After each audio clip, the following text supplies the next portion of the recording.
Good morning, everybody. Live from our state capitol building in Sacramento. I'm here to talk energy policy with some of our legislators today. And this was planned prior to the Russian invasion of Ukraine, but it's ever important now.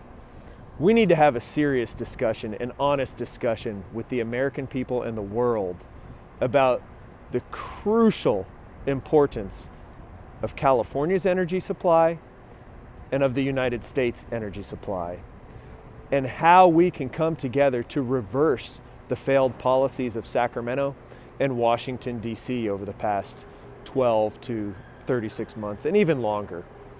California has some of the most stringent environmental regulations in the world. We have the California Environmental Quality Act, CEQA, and we have AB 32, the Global Warming Solutions Act of 2006. Together, these two pieces of legislation guide California's production to be best in class from an environmental perspective. If anything, we should be encouraging production from our great state. If we do not, it's simply a referendum against these two pieces of legislation. If we put all these environmental safeguards in place, yet we fail to produce, we simply export our energy production to places like Russia, or in California's case, to the Amazon rainforest in Ecuador, where we get 25% of our imports. So we're ruining the Amazon, and then we bring it to our port towns of Long Beach, Los Angeles, and the Bay Area via tanker ship.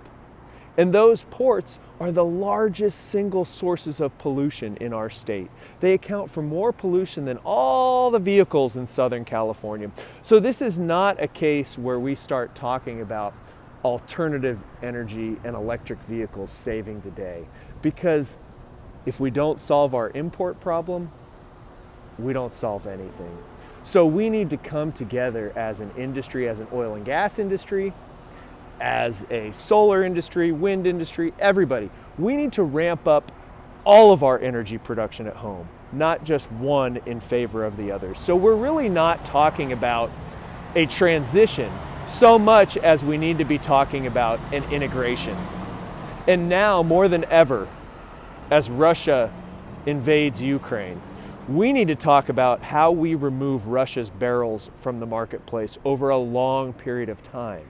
It's one thing for BP or Shell or these companies that have been virtue signaling and greenwashing their portfolios for the past 5+ years. It's one thing for them to end their partnerships with Russia, but how do you replace those barrels on the global market over a long period of time without creating $150, $200 oil?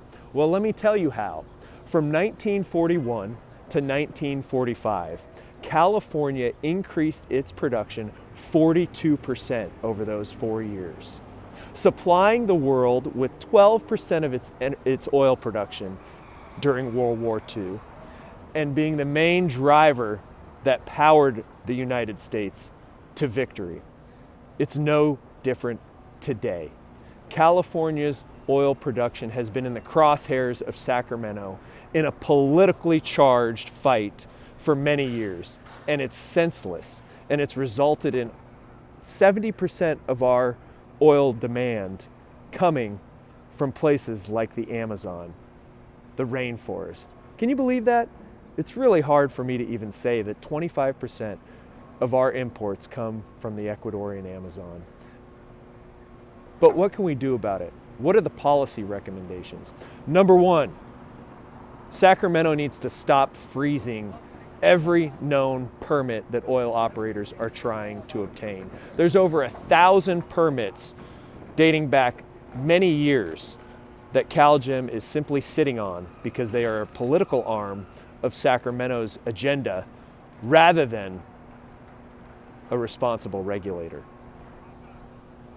Number two, we need to encourage development in our Tier 1 acreage on the west side of Kern County, which is away from homes, away from the community, and in some of the richest oil and gas fields in the world. Gavin Newsom says the Salton Sea is the Saudi Arabia of lithium. Kern County is the Saudi Arabia of oil. No, Kern County is the Kern County of oil. And there's 1.8 billion barrels of proved reserves waiting to be produced, waiting to rescue the disadvantaged communities of California from $5 gasoline, soon to be $6, $7, $8, $9 gasoline. It's a travesty. It's disgraceful. What else can we do? We can teach people about sources and uses of energy. We should not be buying a barrel of Russian crude, nor should we be buying a barrel of Ecuadorian crude. We should be buying barrels of Kern County crude, period. Finally, we need to recognize the potential of our oil and gas fields. We produce 10 barrels of water for every 1 barrel of oil, and unlike other oil fields across the country, our water is fresh on the east side of Kern County and already blended with agriculture to provide critical water to our state to grow our food. We can do it on the west side too. We can also integrate solar on the west side. Many companies are doing it. Nobody's talking about it. This energy crisis is one of our own making. And we need our politicians to stand up and have a backbone and support us.